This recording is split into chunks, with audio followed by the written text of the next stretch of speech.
يا فوزية، ما تشوفي الواد شكله جعان عمال يعيط. لا يا ماما، مش جعان، هو مقريف عايز ينام. انا لا لا لا لا، حاسب، انا هاكلك، انت كده هتوسخ هدومك والسجادة، ابعد ايدك. ماما انا اربط الكوتشي. هو انا لسه هستناك اليوم كله لما تربط الكوتشي؟ لا لا لا، مش هننزل في سنتنا، هات انا هلبسهولك. كريم، لم اللعب واغسل ايديك. لا لا لا، مش هلم اللعب. يا كريم يلا اغسل ايدك عشان تاكل، قلت ولم اللعب.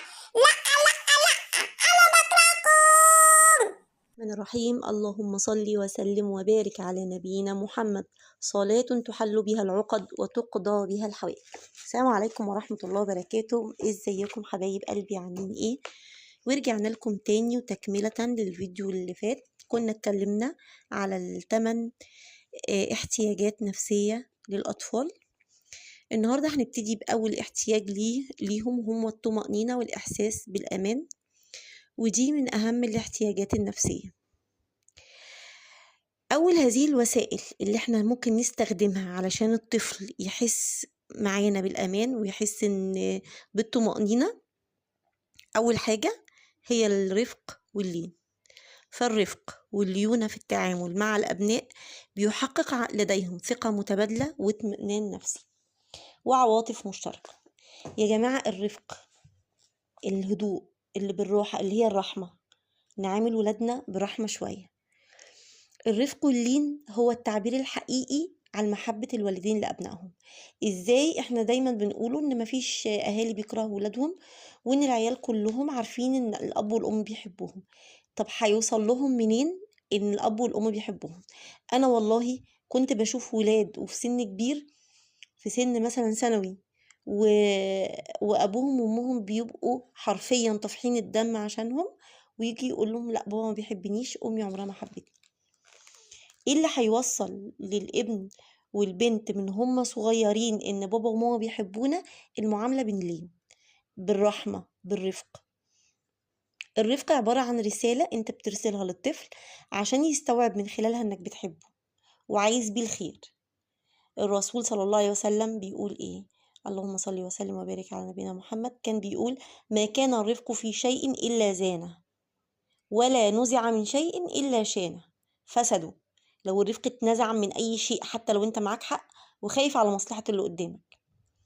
احنا نفسنا لما حد بيجي ينصحنا واحنا عارفين من جوانا ان هو معاه حق، بس الاسلوب مش عاجبنا، ولا انت نزلت بوست وحد رد عليك باسلوب وحش رغم ان من جواك بتبقى عارف ان هو صح، ما بتستحملش.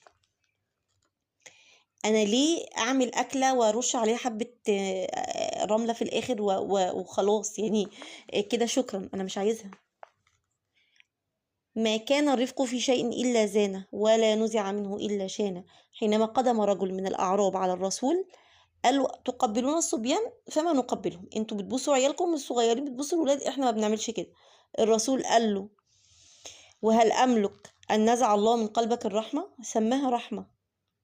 مش ان هو بقى الاعرابي كان قصده ان احنا بنشد على صبياننا عشان يطلعوا رجاله. لا طبعا، مفيش حاجه اسمها كده. الرفق والتودد رساله بتبلغ بيها طفلك انك بتحبه، وفي نفس الوقت بيديله الامان اللي هو محتاجه. من جهه تانية، لما بتتجنب القسوه وكثره المحاسبه، هتحمي الطفل اللي لسه ما اكتملش نموه النفسي انه يصاب باضطرابات سلوكيه زي الخوف المرضي. مش الخوف الطبيعي، كلنا بنخاف وحتى الأطفال بيخافوا من حاجات حقيقية. لا، في أطفال عندهم خوف مرضي زي الخجل، زي فقدان الثقة، التقدير للذات.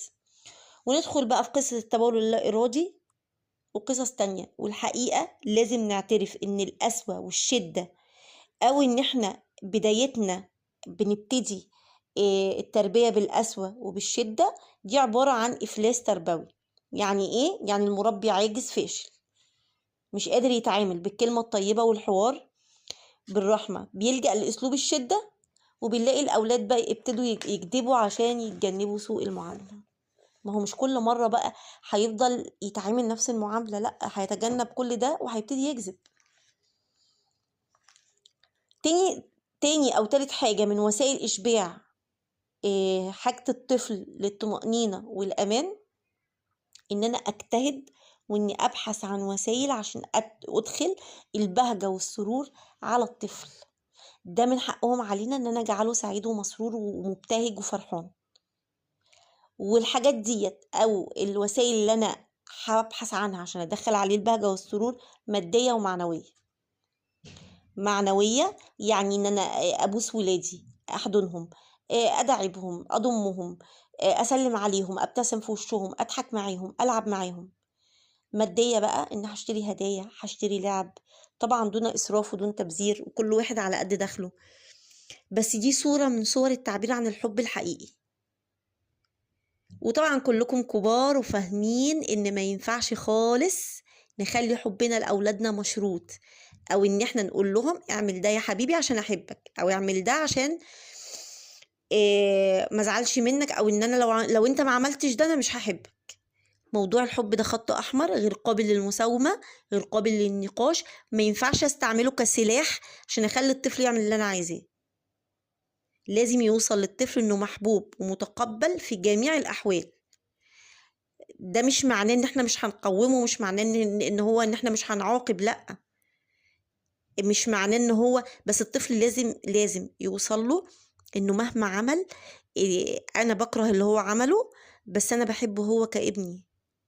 اللي عمله مش مقبول، مش مناسب، مش صح، بس انت حبي ليك غير مشروط.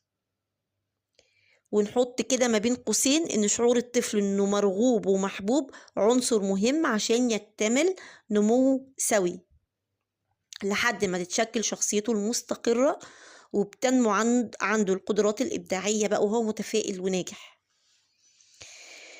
من الوسائل اللي بتشبع احتياج الأطفال للأمان والطمأنينة، ودي تقريبا خامس حاجة، هو سؤال الطفل عن أحواله والاهتمام بشؤونه ومتابعته. مش كائن قاعد معايا في البيت بأكل وشرب وخلاص، لازم أتابعه ولازم أشوف أخباره وأشاركه أفراحه وأحزانه.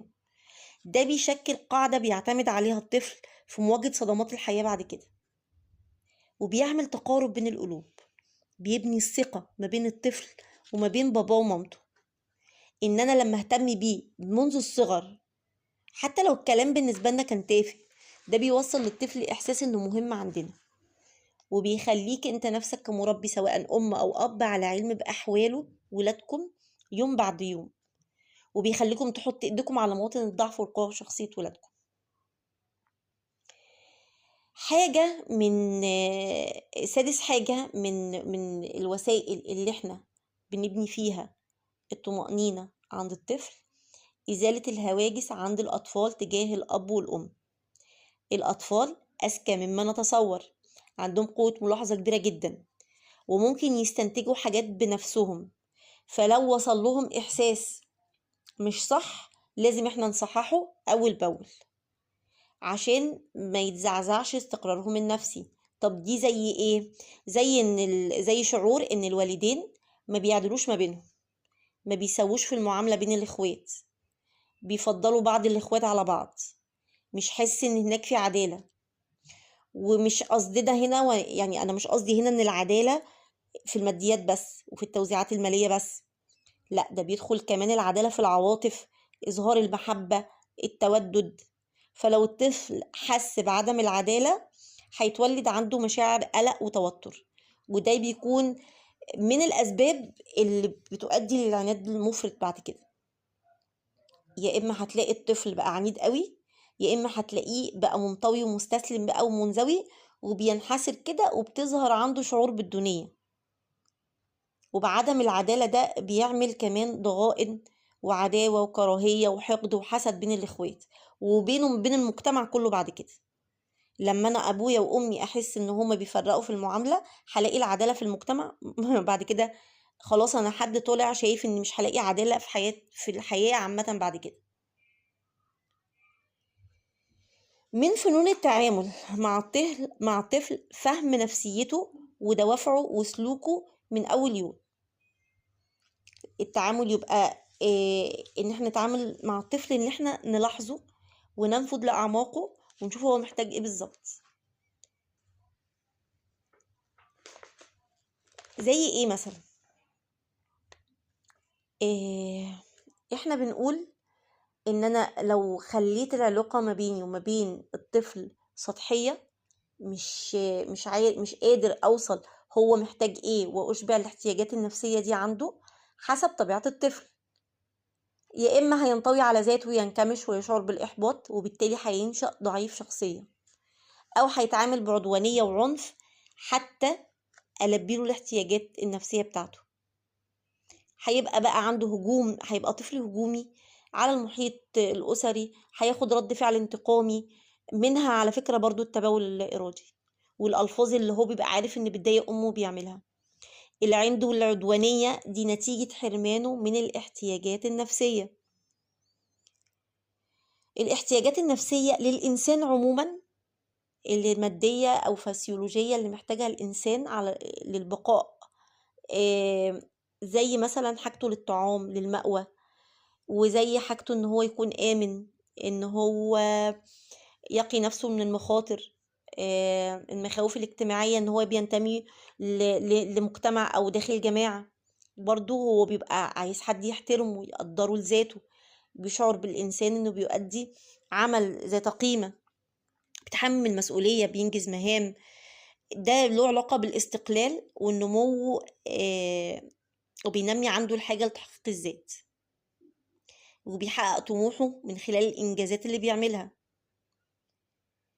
فكل ما الوالدين زاد معرفتهم باحتياج الطفل نفسه، ده بتوفروا على نفسكم بعد كده مراحل حاجات كتيرة جدا بتواجهوها. الأول الطفل هو نفسه بيحاول يوصل لنا احتياجه أول حاجة عن طريق البكاء. بتلاقي الطفل بيعيط، وبتلاقي الأم بتبقى عارفة على فكرة هو بيعيط ليه. ممكن طفل يعيط فمفيش حد فاهم هو ايه، فتيجي الأم تقول له يا جماعة بيعيط عشان جعان. لا لا لا، هو مش جعان، ده عايز ينام، مرة ده زهقان. في 20 سبب مختلف لبكاء الأطفال، والأم هي اللي بتبقى خبيرة من أول يوم. فاحنا بنقول نكمل الوعي ده، لأن الطفل مش محتاج ان هو يعبر بالكلام وبس، ممكن لغة الجسد تقول لنا هو محتاج ايه. لما بنيجي نتكلم عن الطمأنينة بنتكلم عن حاجة الطفل للاعتبار. فالطفل محتاج انك تديله اعتباره وهو في مراحل نموه النفسي والجسدي، وهي أول نتيجة لنزوع الطفل نحو الاستقلالية والاعتماد على نفسه والشعور بقدراته الذاتية.